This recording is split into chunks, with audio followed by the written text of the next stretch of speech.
Bonjour à tous, bienvenue au grand rendez-vous européen CNews, Les Échos. Notre invité ce matin est l'homme dont tout le monde parle, ancien élu de Vendée, ex-président du groupe LR au Sénat. Il est pour de nombreux Français la révélation de ces 6 derniers mois.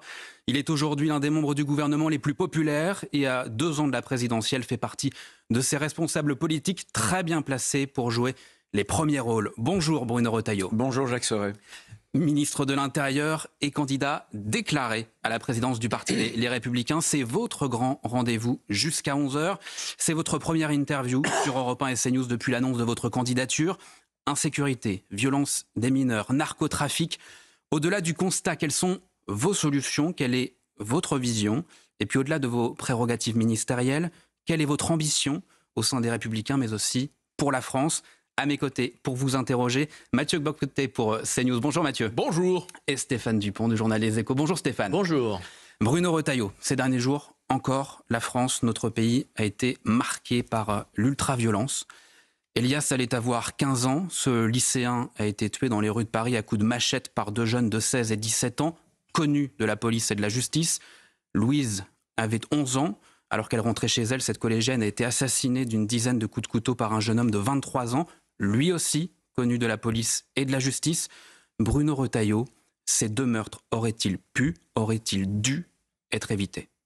Il n'y a jamais de fatalité. Je ne suis pas en train de vous dire que dans une société, d'ailleurs dans aucun pays au monde, il n'y a aucun risque. Mais on peut éviter le pire. Il y a le pire, et il y a le pire du pire, c'est l'habitude au pire. Et moi, je ne veux pas m'y habituer. Les 2 cas sont différents. Prenons le cas du jeune Elias, qui pour moi a une signification aussi politique. Pourquoi? Parce que le présumé meurtrier avait déjà été condamné. Vol avec extorsion, etc. Et en réalité, jamais de prison. C'est-à-dire qu'il y a une révolution pénale à faire en France, globale, mais d'abord pour les mineurs. Je le sais, en tant que ministre de l'Intérieur, de plus en plus de mineurs sont impliqués notamment dans des règlements de compte sur le narcotrafic et dans des affaires d'hyperviolence. Que faut-il faire? Ma solution, nos solutions, c'est sortir de l'impunité, réhabiliter la sanction. Aujourd'hui, que se passe-t-il? La politique pénale des mineurs a pour effet d'enclencher un parcours de délinquance. On les enferme dans un parcours de délinquance faute de les punir. Ils ressentent l'impunité et il n'est pas rare d'avoir 10, 20, 30 antécédents sans qu'il y ait eu un seul jour de prison. Eh bien, ce que je propose, ce sont des courtes peines, dès le premier délit très grave, pour qu'il y ait une butée vis-à-vis d'adolescents. Maurice Berger, qui est un grand pédopsychiatre et qui a été pendant des années au contact de ces hyperviolents, il sait très bien qu'ils n'ont plus d'empathie. Et donc, il faut absolument des mesures de contention. Monsieur le ministre, est-ce à dire que la loi qui a été votée cette semaine à l'Assemblée, la proposition de loi qui a été portée par Gabriel Attal sur la justice des mineurs, doit être durcie au Sénat dans les semaines qui viennent? Elle doit être durcie. Ça va dans le bon sens, elle doit être durcie. Parmi les mesures qu'il faut absolument prendre, des semaines, en tout cas des peines courtes de prison, dans des prisons dédiées, bien entendu, avec un encadrement spécifique, la comparution immédiate, là encore, faire en sorte que la fameuse césure devienne une exception et non pas une règle. Qu'est-ce que la césure aujourd'hui? Vos auditeurs vont comprendre très vite. Aujourd'hui, il y a des mois qui séparent le moment où on reconnaît devant l'adolescent, par exemple le mineur, sa culpabilité. Des mois après, on va faire tomber la sanction. Pour ceux qui ont des enfants, est-ce qu'il vous est arrivé un jour de dire à votre enfant, tu fais mal, tu es coupable, mais on verra dans 3 mois ou 6 mois quelle est la sanction que je te donnerai. Pareil pour l'excuse de minorité. Il ne peut pas y avoir d'excuse, même de minorité, pour celui qui tue un autre enfant ou même un adulte. Donc l'excuse de minorité, qui est aujourd'hui le principe, la règle doit devenir l'exception. Et quand on en sort, il doit y avoir une motivation spécifique du juge. Alors, vous avez dit le pire du pire, c'est l'habitude du pire. Si on a un peu de mémoire, de Crépol à Paris, sans oublier Marseille, sans oublier partout sur le territoire où de la violence la plus ordinaire, celle du quotidien, le harcèlement, jusqu'à la violence de la drogue, par exemple, est-ce qu'il y a un seul endroit en France aujourd'hui où on peut se dire nous sommes à l'abri, ces problèmes sont à l'extérieur, ici nous sommes dans un territoire préservé? Non. Et vous avez précisé que le cas de la drogue était spécifique, mais aujourd'hui, c'est le constat que je fais. C'est celui qu'avait fait d'ailleurs la commission d'enquête que j'avais initiée au Sénat sur le narcotrafic. Aujourd'hui, les drogues les plus dures sont disponibles partout, tout le temps, partout, dans les grandes villes, dans les quartiers, partout, dans les villages, en ruralité. Et tout le temps, parce que désormais, bien sûr, il y a des points de deal qu'il faut démanteler, mais c'est plus ça. C'est désormais la drogue qui va au consommateur par l'Ubershit. Et l'hyperviolence, elle peut surgir à n'importe quel moment. C'est pour ça qu'il faut des révolutions, notamment une révolution pénale, puisqu'on a eu pendant toutes ces années une culture du laxisme. Je me souviens très bien, je ne l'avais pas voté, de la loi de 2019 de Mme Belloubet, qui interdisait les courtes peines de moins d'1 mois. Et après, il fallait réaménager.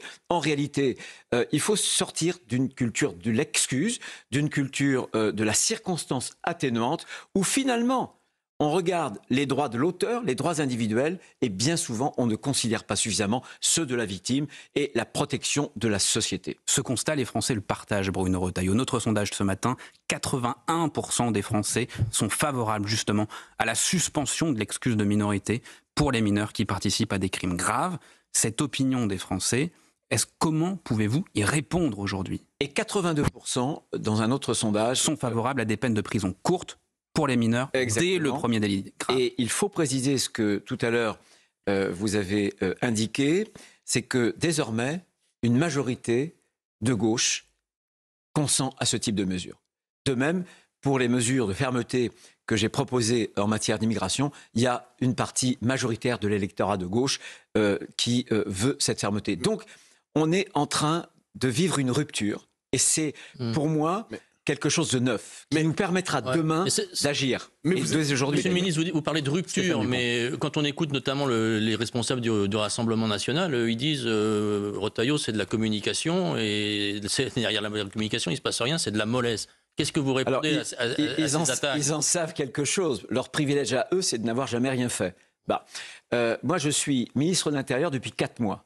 J'ai déjà des résultats. 6 mois. Pardon? 6 mois. Octobre, novembre, décembre, janvier. Voilà. J'ai appris le calcul. J'étais pas très bon en calcul mental, mais en m'aidant de mes doigts, vous voyez, j'y arrive. Que 4 mois. Écoutez, quelques résultats. Dans les 3 derniers mois de l'année où j'étais ministre de l'Intérieur, on a diminué de moitié, par exemple, les premiers titres de séjour en primo-délivrance. Avant, le rythme était de 32 000, il est passé à 16 000. Pour les mesures d'expulsion sur arrêté ministériel, plus 182%. Donc voilà, on sur la sécurité. Sur la sécurité. Vous parlez d'immigration, là, sur la sécurité. Où sont les résultats sur la sécurité? Les choses viendront. Sur le narcotrafic, par exemple, on est en train de bouleverser totalement notre édifice législatif, l'organisation de l'État. La loi n'est pas votée. Celle qui a débouché, d'ailleurs, la conclusion de la commission d'enquête, c'est la loi qui a été votée à l'unanimité au Sénat. Elle doit passer à l'Assemblée nationale. Eh bien, les résultats, parce que vous semblez ne pas y croire, les résultats qu'on a eus dans le terrorisme, puisqu'on a démantelé, on a déjoué l'an dernier 9 attentats terroristes avec un nouvel arsenal, nous les aurons aussi. Mais on ne peut pas les avoir en quelques semaines. Et les Français ne sont pas fous. Ils savent que j'ai des contraintes. Ils savent qu'il faut du temps. Nous y arrivons, les contraintes. Alors, Bruno Retailleau, ministre de l'Intérieur, y a-t-il des actions que vous poseriez si vous étiez dans un gouvernement autre, disons ça ainsi, avec plus de marge de manœuvre pour une sensibilité comme la vôtre? Et par ailleurs, est-ce que le cadre constitutionnel qui est le nôtre aujourd'hui vous empêche d'appliquer les mesures que vous jugez nécessaires pour la sécurité des Français? Bien sûr. Le grand problème aujourd'hui, c'est une tension entre la démocratie et l'état de droit. Quand la règle, et j'avais suscité une polémique, mais je le dis, il y a des règles aujourd'hui qui protègent beaucoup plus les auteurs qui peuvent être dangereux que la société française. Alors il faut les changer. Je pense que ce que je choisirais d'abord et avant tout, c'est le référendum. C'est le référendum parce que la décision d'un référendum s'impose aux juges, parce qu'aujourd'hui, notamment sur l'immigration, c'est la façon de renouer avec le peuple. C'est en quelque sorte le référendum, permettre au peuple de choisir et permettre à l'État d'avoir enfin un pouvoir d'agir. Nous avons, depuis des décennies, organisé notre propre impuissance. Je l'ai vu dans le cas Boualem, je le vois, mais chaque jour, on a des contraintes incroyables. Et il faudra que nous en sortions, parce que la démocratie, c'est le peuple. Jacques Julliard avait eu un jour un bon mot en disant c'est la démocratie aujourd'hui sans le peuple. La démocratie, c'est à la fois un état de droit que je respecte, la séparation des pouvoirs, une hiérarchie des normes, un contrôle juridictionnel. Mais c'est aussi la souveraineté populaire. Et aujourd'hui, le mal démocratique en Occident, c'est que les gouvernements ne suivent pas suffisamment l'aspiration de leur peuple. Voilà. Est-ce que c'est possible d'ici 2027, compte tenu de la composition aujourd'hui de l'Assemblée nationale et du fait qu'Emmanuel Macron est président de la République? C'est quand même lui qui va convoquer le référendum. Oui, mais vous dites que c'est nécessaire, mais on a l'impression que dans le même temps, vous dites ça va être compliqué ou on ne va pas y arriver d'ici 2027. C'est pas un peu contradictoire? Non, j'engage. Non, parce que dans de précédentes déclarations, c'est un peu ce que vous disiez, que ça serait souhaitable, mais que ce n'était pas possible. Attendez, soyons précis. J'engage Emmanuel Macron à avoir recours au référendum. C'est une proposition qu'il a faite lorsqu'il a présenté ses vœux le 31 décembre dernier. Maintenant, le pire, ce serait un référendum pour rien. Ce serait un référendum comme une ruse, comme une habileté. Parce que là, il y aurait un camouflet vis-à-vis des Français. Parce qu'on nous explique que le référendum est possible sauf sur l'immigration. Le référendum que vous désirez, c'est le référendum interdit. C'est faux. Il est possible, j'affirme, qu'aujourd'hui, il est possible d'avoir un référendum sur des questions migratoires à condition que ces questions ressortissent de la question sociale. Vous l'avez dit au président. Je prouve ce que je dis. Lorsque nous avons, ma famille politique, déposé un référendum d'initiative populaire, le Conseil constitutionnel a rendu une décision. Considérant c'était par exemple dans ses propositions la question de savoir s'il fallait un délai de carence pour toucher ce qu'on appelle des prestations sociales non contributives, par exemple les allocations familiales. On disait, nous, un étranger, notamment quand il ne travaille pas, il faut qu'il attende 5 ans avant de toucher les allocations familiales. Le Conseil constitutionnel a dit non, 5 ans c'est trop long, mais c'est vrai que cette question-là peut être soumise par la voie de l'article 11 au référendum. Vous voyez ? Et ça, je pense que c'est important. Il pourrait y avoir d'autres questions qui ressortissent de la modification de la Constitution. Alors là, c'est l'article 89. On pourrait, nous l'avions fait voter avec Philippe Bas, d'ailleurs, qui va devenir conseiller constitutionnel au Sénat, l'ajout d'une phrase, nul ne peut exciper de ses origines, de ses croyances, pour échapper à la règle commune. Croyez-moi, vis-à-vis de l'islamisme, par exemple, ce serait une bonne chose. Donc, il y a des moyens. Bruno je ne suis Retailleau. pas en train de dire qu'on est paralysé. Je suis en train de dire ce que je fais au ministère de l'Intérieur. Quand il y a une volonté politique, croyez-moi, il y a un chemin. Et vous parlez du Conseil constitutionnel, on y revient dans un instant. On aimerait avoir bien sûr votre réaction à la proposition de nomination de Richard Ferrand à la tête du Conseil constitutionnel. On marque une courte pause, à tout de suite sur Europe 1 et CNews. La suite du grand rendez-vous Europe 1 CNews, les échos avec Bruno Retailleau, ministre de l'Intérieur et candidat à la présidence du parti Les Républicains. Bruno Retailleau, on évoquait avec vous la proposition de nomination du président Macron. Le président Macron souhaite nommer Richard Ferrand à la tête du Conseil constitutionnel. Richard Ferrand devra aller devant la commission des lois de l'Assemblée et du Sénat. En tant que ministre de l'Intérieur, en tant qu'ex-président du groupe LR au Sénat, quelle est votre position sur cette nomination? Qu'en pensez-vous? Je ne peux pas être à la fois ministre de l'Intérieur et président du groupe LR au Sénat. Un avis séparation sur le parcours de Richard Ferrand? Une séparation des pouvoirs et désormais, c'est au Sénat, commission des lois, c'est à l'Assemblée nationale de déterminer si... si vous étiez sénateur, vous voteriez quoi?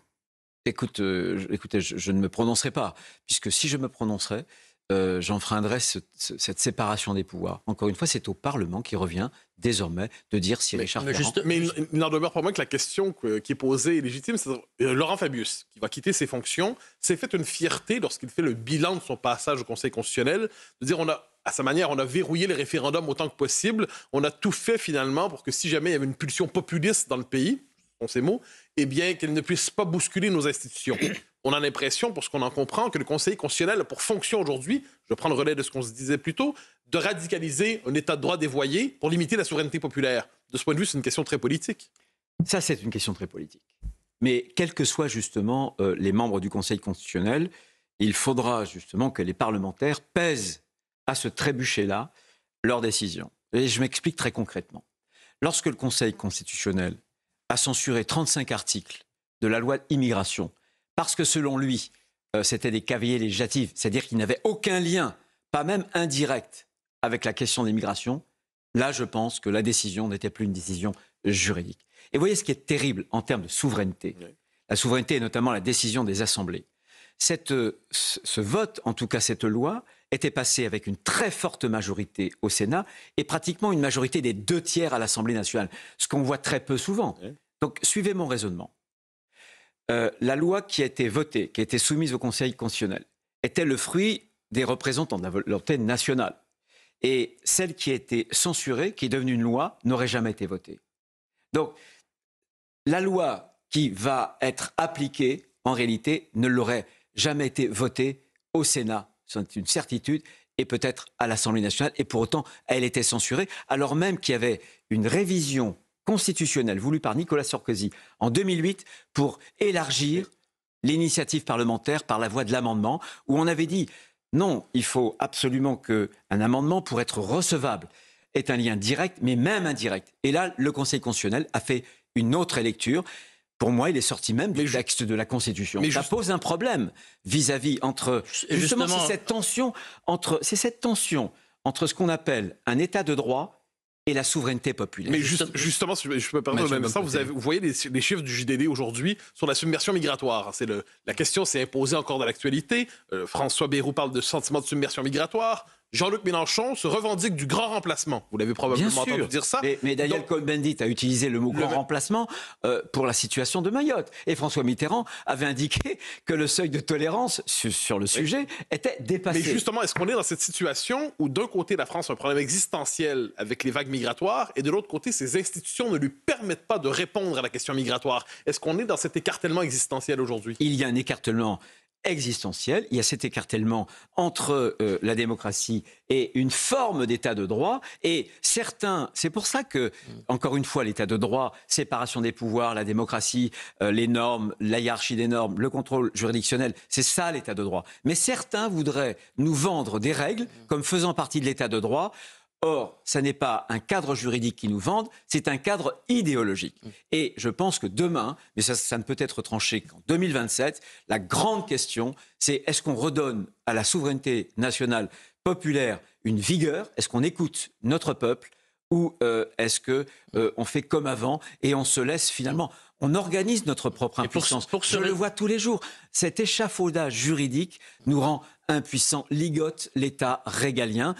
On l'a vu à plusieurs reprises dans l'affaire Boualem. J'espère peut-être qu'on pourra en parler. On en parlera. Regardez aussi Robert Ménard, qu'on conduit. Il sera Justement, jugé. j'allais vous poser une question à ce sujet concernant Robert Ménard. Robert Ménard, donc, qui mardi sera jugé pour avoir refusé de marier une femme de nationalité française avec un homme de nationalité algérien qui était sous OQTF. Vous soutenez Robert Ménard? Mais on marche sur la tête. Il a raison, je crois que cette expression vient de lui.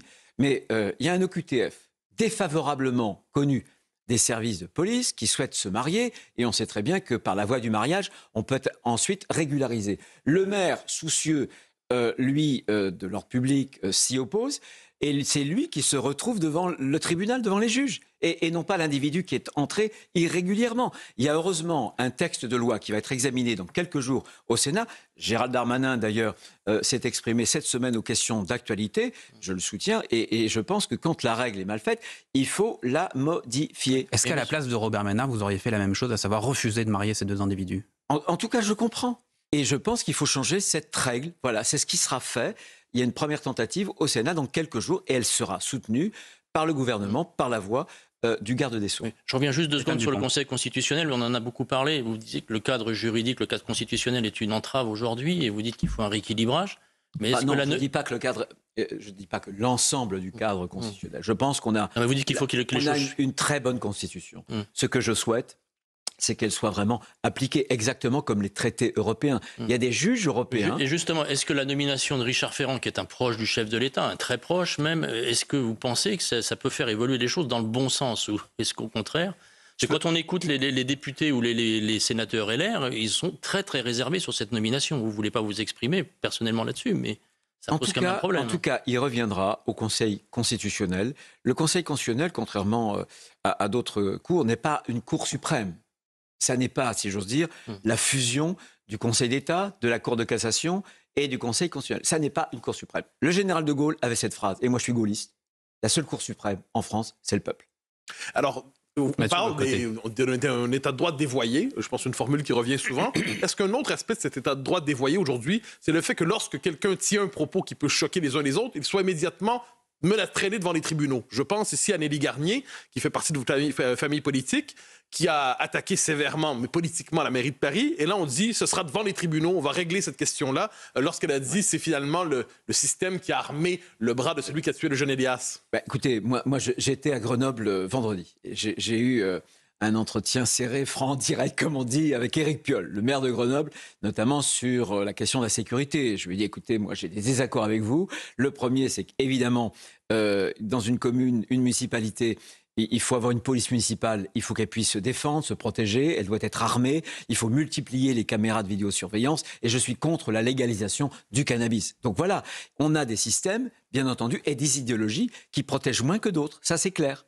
Mais très clairement, pour répondre à cette question, à ces propos de Nelly Garnier en l'occurrence, mais plus généralement en ce qui concerne la gauche parisienne est dans le déni et le bras qui a porté un coup fatal au jeune Elias. Elias a été, en gros, c'est la conséquence du déni de votre idéologie, de l'excuse et de l'aveuglement. Ces propos, vous êtes d'accord avec ça ? Le bras, compliqué, dire que c'est le bras qui a porté l'idéologie. Le coup. En revanche, je pense que la gauche, globalement, a porté cette idéologie que j'ai dénoncée tout à l'heure, de l'atténuation de la responsabilité, cette culture de l'excuse, il faut en sortir. De même que les idées 68 arts. Pourquoi est-ce qu'on arrive à tant de violence aujourd'hui ? Posons-nous la question quand même. C'est quand même cette gauche qui a déconstruit à l'école toute notion d'autorité, de hiérarchie. Le maître devait être l'égal de l'élève. Il ne devait y avoir aucun interdit. Et en déconstruisant ces savoirs, en déconstruisant l'autorité, la hiérarchie, c'est toute la société. Et c'est cette droite qui n'a pas reconstruit, cela dit, pendant longtemps. Eh bien, c'est bien pour ça que je me porte candidat à la présidence des LR, parce que je pense, et je l'ai montré dans mon ministère, je pense qu'une droite qui accède aux responsabilités peut montrer qu'elle n'abdique pas ses responsabilités, mais surtout ses convictions, elle les applique. Et bien justement, votre candidature à la présidence des Républicains, on en parle dans un instant, tout de suite, après une page de publicité. Restez bien sur Europe 1 et CNews. La suite du grand rendez-vous Europe 1 CNews. Les Échos, nous sommes ensemble jusqu'à 11h avec Bruno Retailleau, le ministre de l'Intérieur et candidat à la présidence du parti Les Républicains. Cette semaine, Bruno Retailleau, vous avez donc annoncé votre candidature face à Laurent Wauquiez. Une question simple, pourquoi faire ? Pour faire en France un grand parti de droite, à la fois patriote, parce que moi j'aime la France. Voilà, j'aime la France. Tout ce qu'elle est, son héritage, qu'elle représente charnellement.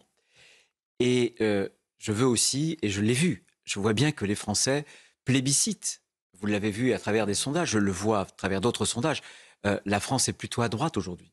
Eh bien cet espoir, cette fierté d'être de droite, mais aussi une fierté pour des gens qui ne se définissent pas de droite, de se reconnaître dans nos idées, je veux la consolider. Je veux vraiment faire en sorte que ce parti devienne l'axe qui soit central, pas centriste, central de la vie politique française, pour mettre en avant nos solutions, nos propositions, nos convictions. Et ce que je veux aussi, c'est que je veux que ça ne soit pas une sorte de syndicat des vieilles gloires, des chapeaux à plumes. Je veux vraiment que... C'est le cas aujourd'hui ? Je veux vraiment qu'en tout cas, nos militants soient non pas considérés comme des figurants, comme des remplisseurs de salles, comme des colleurs d'affiches. Mais c'est le cas aujourd'hui ? Mais qu'ils soient... je pense qu'on a gouverné le parti, par exemple, sans faire trop de référendums. Je ne peux pas vous dire à l'instant que je suis pour le référendum pour la nation, la souveraineté populaire, et la récuser. Et qu'est-ce qui vous distingue, Monsieur le ministre, qu'est-ce qui vous distingue de Laurent Wauquiez ? Parce que sur le fond, quand on vous écoute l'un et l'autre, vos idées sont assez proches. Vous incarnez une droite dans ses bottes, une droite qui s'assume. Pourquoi êtes-vous candidat face à Laurent Wauquiez ? Alors ça, c'est clair que pour moi, ma droite, elle est fière, elle n'est pas honteuse. Elle ne fléchit pas devant les injonctions du système médiatique, politique, parisien. Hors de question de respecter ce que cette gauche-là, intellectuelle, universitaire, médiatique, politique, définit comme étant un cadre de respectabilité. Je veux une droite qui soit fière. Alors, on a des lignes qui sont sans doute proches, mais on n'a pas les mêmes tempéraments. Il y a une question d'incarnation. Vous savez qu'à droite, cette question d'incarnation a toujours été le fil rouge, le fil conducteur finalement. Oui, mais aujourd'hui, vous êtes ministre de l'Intérieur, Bruno Retailleau. Ministre de l'Intérieur. Oui, dites-moi. Mais vous n'avez pas assez de choses à gérer ? Ah là, j'ai beaucoup de choses à gérer. J'ai plein de choses à gérer. Mais Et vous avez le temps de comme partir en campagne. Vous dites dans le Jacques Chirac était Premier ministre quand il était président du RPR. Nicolas Sarkozy, ça ne l'a pas empêché d'avoir une progression fulgurante tout en prenant le parti et en exerçant de grandes responsabilités. Et François Bayrou, aujourd'hui, est à la fois Premier ministre, maire de Pau et président du MoDem. Bruno Quand Retailleau. on aime la France, on compte pas, on ne ménage pas son énergie. Alors oui, c'est vrai, j'irai un petit peu moins en Vendée, voilà, je vais essayer d'utiliser ce que j'appelais mon temps libre, parce que même quand le temps libre est réduit, voilà, j'aurais peut-être un peu moins de temps de lecture. Heureusement, je dors très peu, vous voyez. Est-ce qu'un ministre de l'Intérieur a du temps libre, Bruno Retailleau ? Et la reproche que va vous faire Laurent Wauquiez, c'est si vous êtes président de LR, si vous êtes élu, est-ce que vous serez président de LR sur votre temps libre ? Mais écoutez, vous pensez vraiment que le Premier ministre actuellement, qui est président du MoDem, n'est pas Premier ministre en même temps ? Il est aussi maire de Pau. Bien, je l'assumerai, évidemment. Laurent Wauquiez, il souhaite être président du parti, il est député, il est président du groupe à l'Assemblée nationale, il est président bis de sa région. On sait très bien mais on le voit aussi à une plus petite taille dans une commune. Les gens qui s'engagent dans une association, vous savez, on les retrouve souvent, les responsables, à plusieurs niveaux. Voilà, ça c'est le sens de l'engagement. Et moi, si je pense que je veux porter mes convictions, qui sont de plus en plus largement partagées par la France et surtout par les Français. Et surtout, j'ai vu cette fierté de se dire de droite, se lever. Et je ne veux pas qu'elle retombe, voyez. Je veux vraiment l'entretenir, la consolider. Vous dites la fierté d'être de droite. On conviendra qu'il y a plusieurs lectures possibles de ce que veut dire la droite aujourd'hui. Vous êtes peut-être d'une droite qui a été longtemps laissée de côté et qui aujourd'hui perce. J'entends par là, vous avez eu un parcours depuis les années 90, souverainiste, c'était le terme qu'on utilisait à l'époque. Et aujourd'hui, cette droite qui était laissée de côté devient peut-être la droite de référence à droite. À la fois sur le plan culturel, je pense au succès d'un de vos anciens compagnons de route, Philippe de Villiers, son livre Mémoricide, Le Puy du Fou, son succès. De votre côté, vous êtes l'homme politique de l'heure en France. Quelle est cette droite en particulier, qui n'est pas nécessairement celle de Xavier Bertrand, pas nécessairement celle d'Édouard Philippe, pas nécessairement celle d'autres figures politiques? Quelle est cette part de droite qui est la vôtre aujourd'hui? C'est une droite qui est capable de s'élargir. C'est une droite qui est capable de séduire des Français, au-delà même des clivages, on l'a vu d'ailleurs dans les sondages. Ma droite, elle est très simple. Ma droite, c'est une droite qui veut l'autorité, qui veut la fermeté, comme beaucoup de Français. C'est une droite qui veut que le travail paye plus que l'assistanat, que l'État arrête de faire la poche des Français. Et c'est une droite qui veut que l'école transmette des savoirs, ne les déconstruise pas, mais qu'elle transmette aussi une fierté française. Ma droite à moi, elle n'est pas seulement matérialiste. On n'est pas seulement des hommes et des femmes liés par des relations de production, de consommation.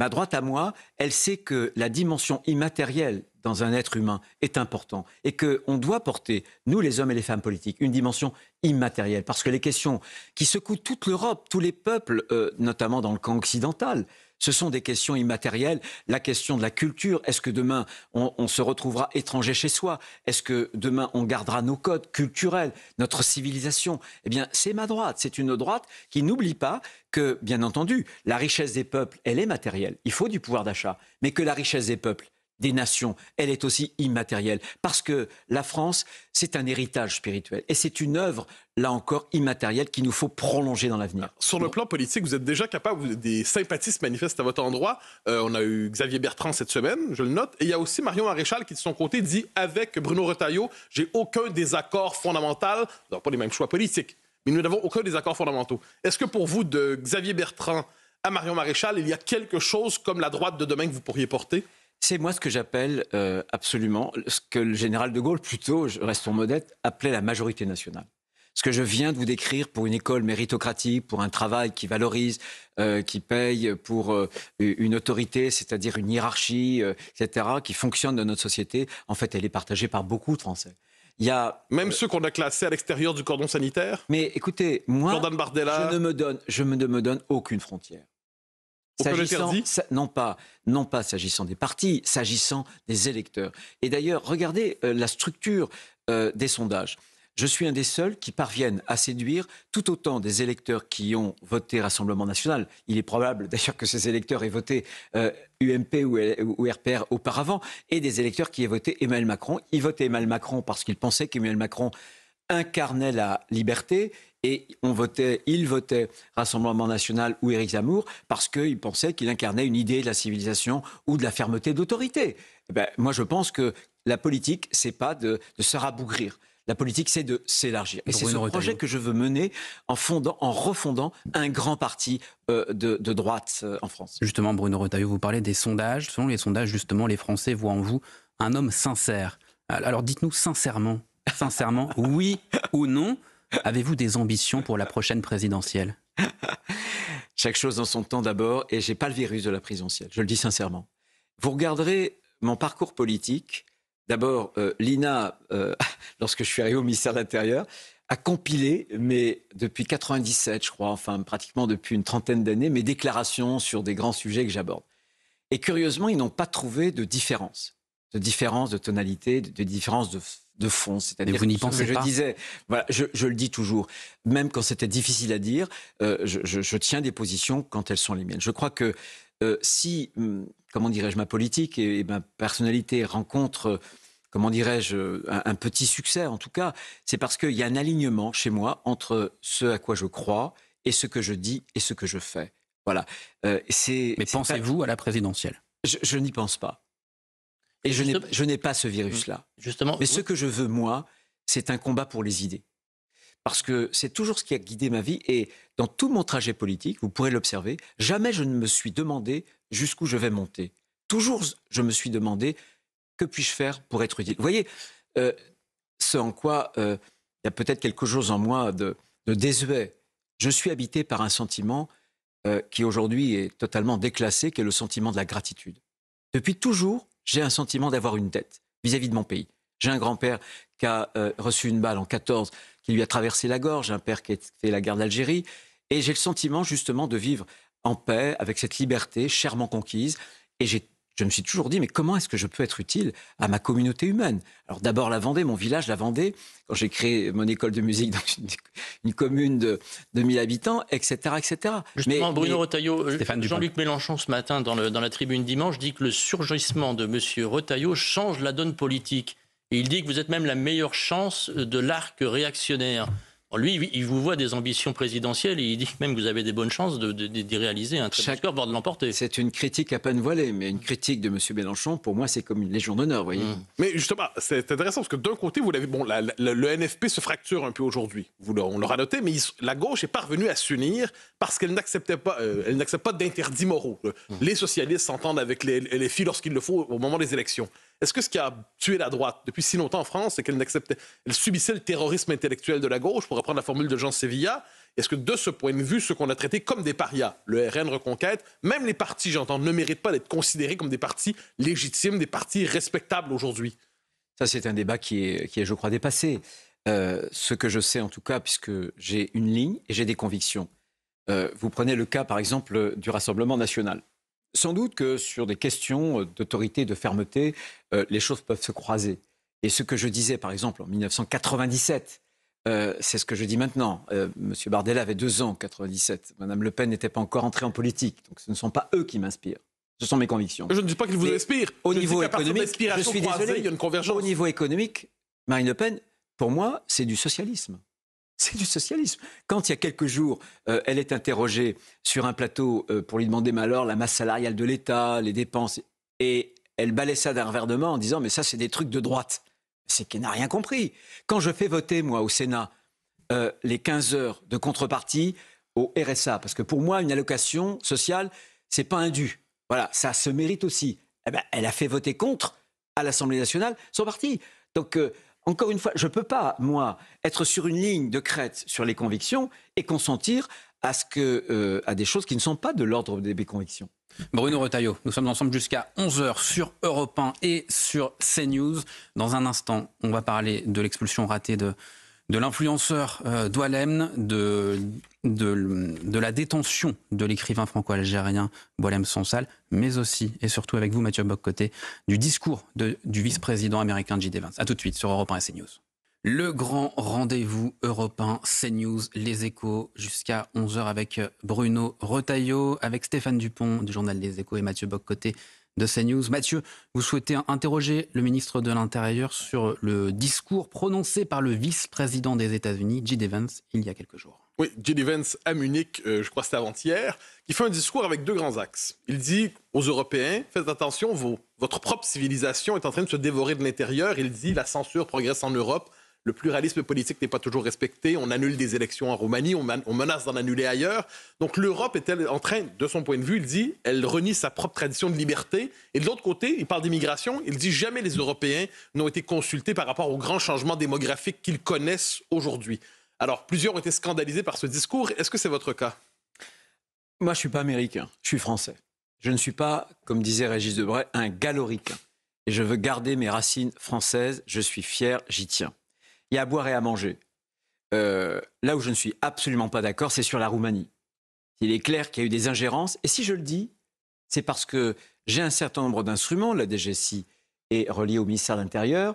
Je peux vous dire qu'il ne se passe pas de semaine sans qu'on ait un certain nombre d'attaques, souvent en matière cyber, qui viennent de là-bas. Donc arrêtons d'être naïfs. Je veux, moi, que l'Europe sorte de sa naïveté. Et je veux que je respecte les peuples, les nations et les souverainetés. Donc rien ne m'est plus étranger, vous voyez, que les attaques contre la souveraineté d'un pays.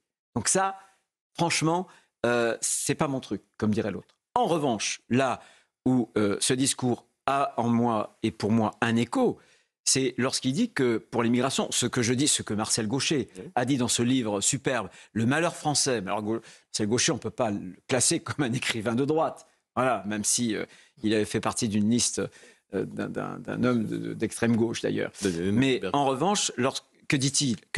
Qu'est-ce que j'ai dit? C'est que sur l'immigration, bien entendu, il n'y a pas un phénomène social qui ait autant bouleversé la société européenne et française sans que jamais, jamais, jamais les Européens, voire les Français, n'aient eu à en délibérer. Et il a raison.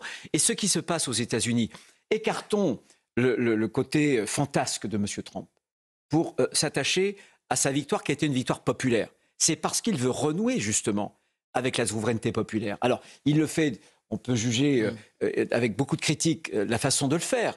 Et en plus, c'est une question, la souveraineté populaire, de l'impuissance publique. Quand je disais tout à l'heure que plein de règles ligotent l'État, c'est que je crois que la démocratie va mal parce que les Français voient bien qu'on n'a pas trop de résultats. Si on n'a pas suffisamment de résultats, c'est tout simplement parce qu'on est ligoté et qu'on a organisé notre propre impuissance. Donc, de ce point de vue-là, le constat est juste. Un autre point, avec une divergence, néanmoins, sur l'Europe, ce que je reproche depuis longtemps à l'Europe, c'est de ne pas avoir défendu sa culture et sa civilisation. Quand la Commission européenne, franchement, subventionnait des campagnes de communication, la liberté dans le hijab, quand on sait que le hijab des femmes en Iran meurt pour avoir la liberté d'enlever le voile, et quand on sait que le hijab, notamment vis-à-vis de l'islamisme politique, c'est un étendard de cet islamisme, c'est ce qui marque un apartheid entre les croyants et les mécréants, et surtout un apartheid entre les hommes et les femmes.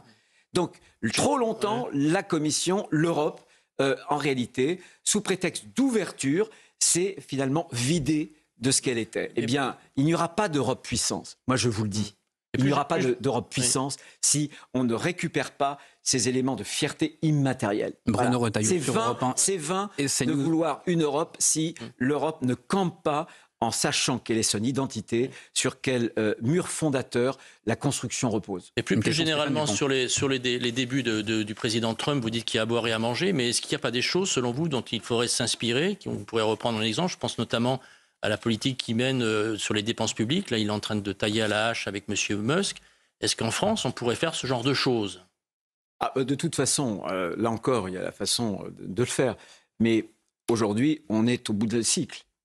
Le budget était déjà difficile, mais je peux vous annoncer que le budget pour 2026 exigera parce que la Cour des comptes dit cette semaine, il vient de dire la semaine dernière que la dépense publique en France est hors de contrôle. Exactement. Et c'est pour ça que que fait votre gouvernement pour lutter contre ça?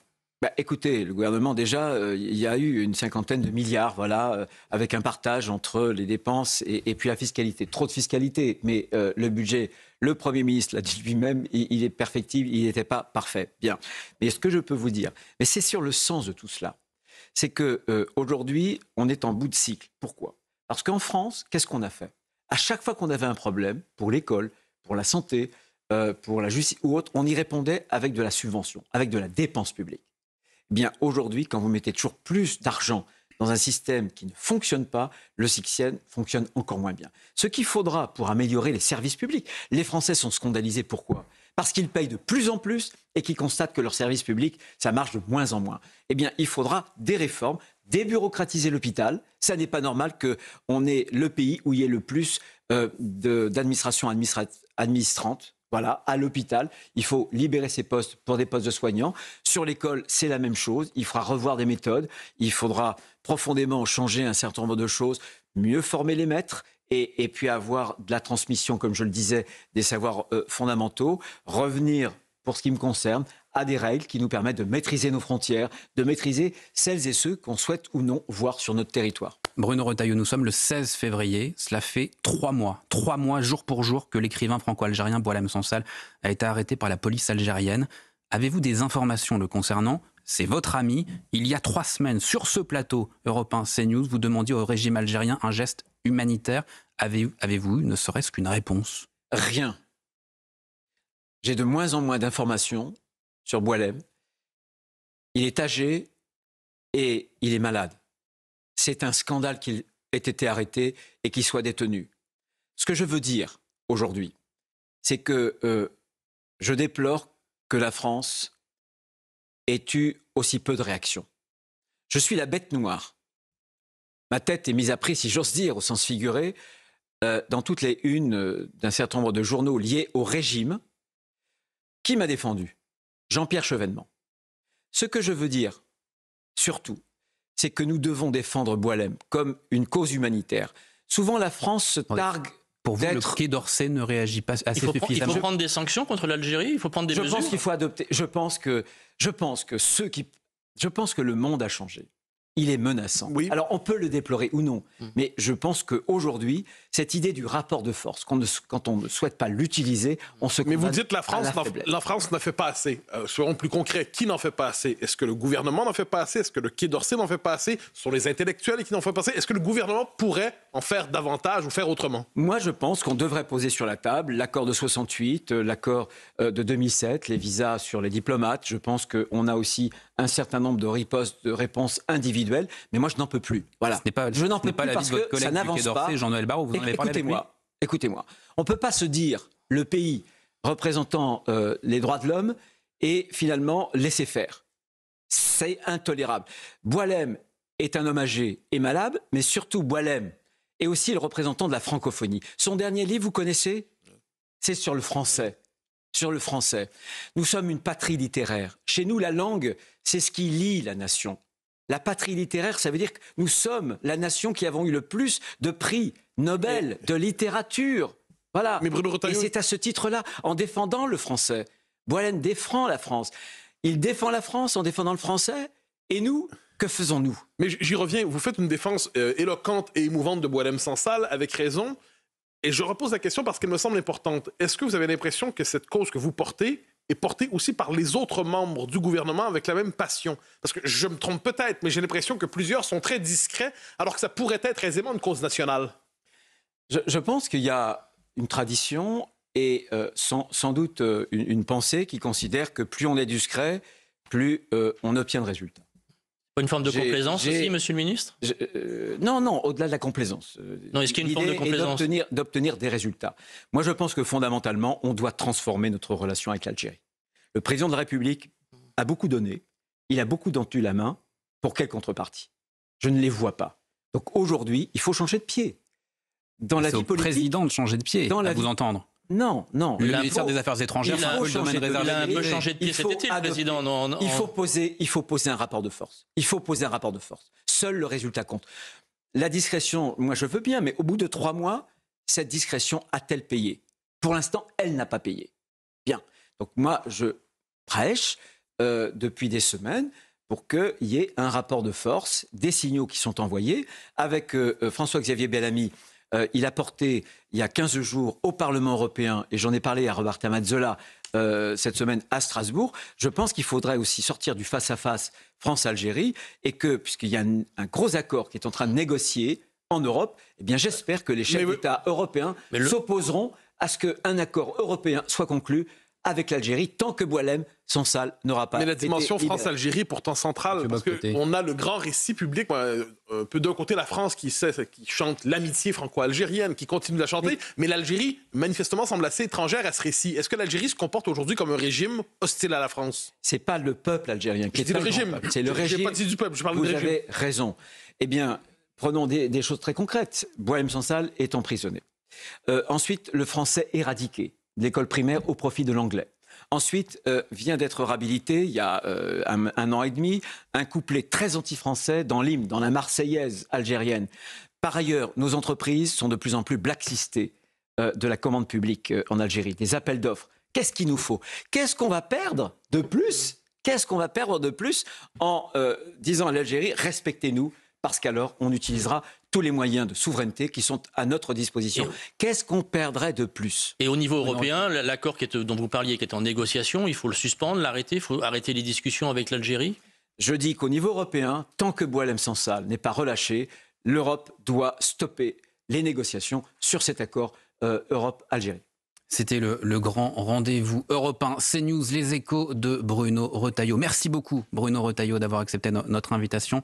Très bon dimanche à l'écoute d'Europe 1 et de CNews.